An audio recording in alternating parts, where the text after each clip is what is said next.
আপনার সন্তান হয়তো প্রচুর পড়ে কিন্তু পড়া মনে রাখতে পারে না।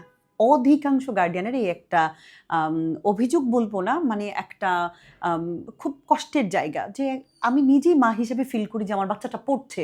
আমার বলার কিছু থাকে না ওই জায়গায়। আমি ওকে আলাদা করে যে পড়তে বসতে বলবো ওটা আমি বলি না। কারণ আমি নিজেই দেখছি ও অনেক পড়াশোনা করছে।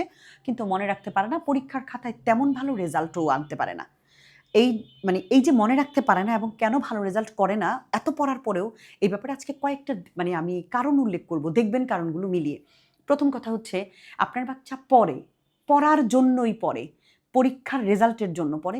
সে আসলে কনসেপ্ট বা বেসিক তার ক্লিয়ার না। কোনো কিছুতেই না। সে পড়ে উপরে দিয়ে এটা পড়ে যাচ্ছে। সাময়িক মনে হচ্ছে এটা হয়েছে কিন্তু কিছুক্ষণ পরে সে এটা ভুলে যায়। কারণ সে এটাকে ফিল করে নাই, গভীরে ঢুকে নাই। হয়তো ধরুন একটা অঙ্ক করেছে সূত্র দিয়ে তাৎক্ষণিক বইয়ের অঙ্কটাই সে পারল, কিন্তু এটাকে যখন ঘুরায় আসবে, যখন এটা ব্যতিক্রমভাবে আসবে, একটু দিবে অন্যভাবে, তখন আর বাচ্চা এটা চিনতে পারে না।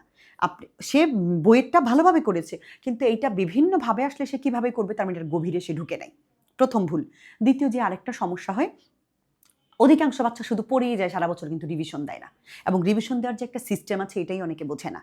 রিভিশনের কারণে একটা ভুল, বেসিক ক্লিয়ার না। আরেকটা যে বিষয়, পড়া শুধু মুখস্থ করে ঠাটা A to Z। পড়াকে কোনো আনন্দই খুঁজে পায় না। ও এটা মনে করছে জাস্ট আমাকে শেষ করতে হবে। আমি যে হাসতে, হাসতে খেলতে, খেলতে বা ফিল করে আনন্দের সাথেও যে শেখা যায়, ওইটা বাচ্চাকে কখনো টাচই করে নাই। যার কারণে ও মনে করে জাস্ট ওই যে দেখবেন বাচ্চাদেরকে মায়েরা ছোটবেলা যখন বাচ্চা খায় না তখন জোর করে খাওয়ায়। কিছুটা সময় পরে ও বমি করে ফেলে দিচ্ছে। আমাদের বাচ্চাদের অবস্থা হয় সেইম। ও তাৎক্ষণিক ধারণ করছে, একটু পরেও এটা ভুলে যাচ্ছে। এই হচ্ছে সমস্যা। কারণ ও পড়াতে কোনো আনন্দ পাচ্ছে না, এটা ওকে টাচ করে নাই, এটা ওকে ফিল করে নাই। আরও একটা বিষয় আছে, আমাদের সন্তানেরা বা যারাই যখন পড়াশোনা করে, ওরা অধিকাংশ বাচ্চা লিঙ্ক করে পড়তে পারে না বা তাদেরকে কেউ লিঙ্ক করে পড়ায় না।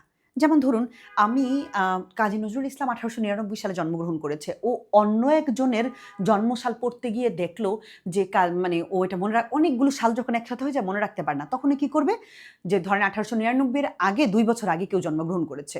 তখন ও এভাবে মনে রাখবে, ও আচ্ছা উনি হচ্ছেন কাজী নজরুল ইসলামের ২ বছর আগে জন্মগ্রহণ করেছেন বা ২ বছর পরে জন্মগ্রহণ করেছেন, বা ওর নিজের জন্মসালটার সাথেও একটা লিঙ্ক করবে।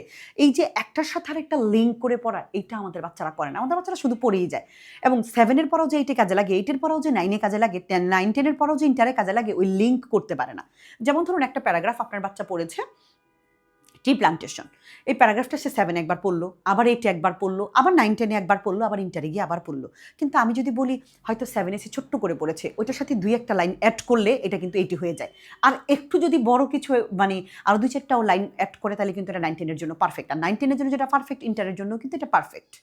সো এই যে লিঙ্ক করে পড়া, অথচ ও কি করে 7 এ আলাদা শিখছে, 8 এর জন্য আলাদা করে আলাদা বই থেকে শিখছে, 9, 10 এর জন্য আলাদা করে বই থেকে শিখছে। এই যে ও লিঙ্ক করতে পারে না, এইজন্য ওর পড়াটা আরো বেশি মনে থাকে না এবং এটা কাজে লাগাইতে পারে না। আরেকটা সবচেয়ে কঠিন যে ব্যাপার, বাচ্চারা উপরে, উপরে দিয়ে কোনো একটা কিছু পড়ে যায়। ধরুন একটা ইংলিশ পড়ছে, ইংলিশটাকে ফিল করতে হবে। সে কঠিন শব্দের মিনিংগুলো জানার চেষ্টা করে না। সে ওটাকে নিয়ে আলাদা ভাবে না বা সার্চ দিয়ে বেরও করে না বা কেউ তাকে ওটা দেয় না।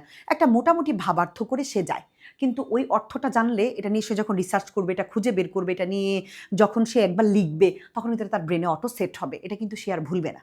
তো আমরা কি করি বাচ্চাদেরকে? এইভাবে পড়াই না আসলে। আমাদের শিক্ষা ব্যবস্থাটাই এমন না। আমরা শুধুই যেন একজন শিক্ষক রেখে দিব, বাসায় আসবেন, হয় একটা ধমক দিবেন, পাশে বসবেন, "এটা করো, ওটা লিখো, এটা দাও, এটা কি পড়েছো? বলো জ্যামিতিটা পুরা A to Z মুখস্থ বলো। A, B, C কোণ প্লাস C, D, E কোণ।" এটা তো কোনো পড়ার সিস্টেম হইল না। এইভাবে যদি পড়ে আপনার বাচ্চা কখনোই অনেক পড়ার পরেও ভালো করবে না। পড়াতে বিনোদন থাকতে হবে, পড়ার বেসিক ক্লিয়ার করতে হবে। যেইভাবেই দিক সেভাবেই পড়াটা পারতে হবে। তবেই দেখবেন আপনার বাচ্চা ভালো করছে। আপনাদের সন্তানের জন্য অনেক, অনেক শুভকামনা।